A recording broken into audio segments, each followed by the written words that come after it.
Salam sejahtera Malaysia, berita hari ini daripada Utusan Malaysia. Berita terkini, Najib perlu perjelas isu pinjaman 3 Bank RM 2,5 bilion.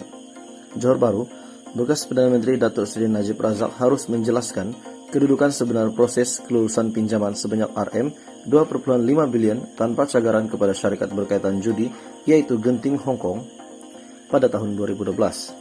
Ketua Penerangan Perikatan Nasional ataupun PN, Johor Muhammad Solihan Badri berkata, Najib yang juga Menteri Kewangan ketika itu sudah tentu telah mendapat nasihat daripada Bank Negara dan Kementerian Kewangan ataupun MOF berkenaan pinjaman tersebut. Menurut beliau, hal itu kerana kaedah pinjaman berkenaan bukan saja tidak wajar, malah berisiko tinggi kerana jumlahnya yang besar.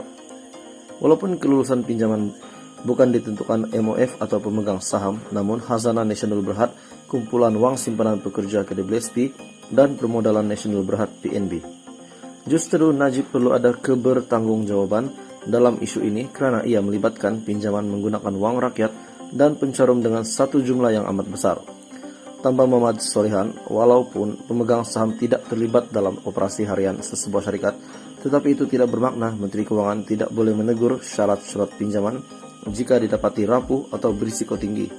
Media sebelum ini melaporkan 3 bank Malaysia telah dinamakan sebagai antara ketua pemiutang tidak bercagar syarikat Genting Hong Kong dengan gabungan pendedahan sebanyak 600 juta ES bersamaan dengan RM 2,5 bilion.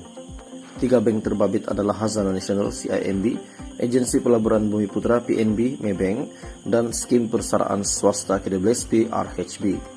Pada 29 Januari lalu, Menteri Kewangan Tengku Datuk Seri Zafrul Tengku Abdul Aziz dilaporkan berkata, pemberian pinjaman tanpa cagaran kepada syarikat Genting Hong Kong bukan ditentukan MOF, Kementerian Kewangan, atau pemegang saham, sebaliknya keputusan yang ditentukan bank yang terlibat.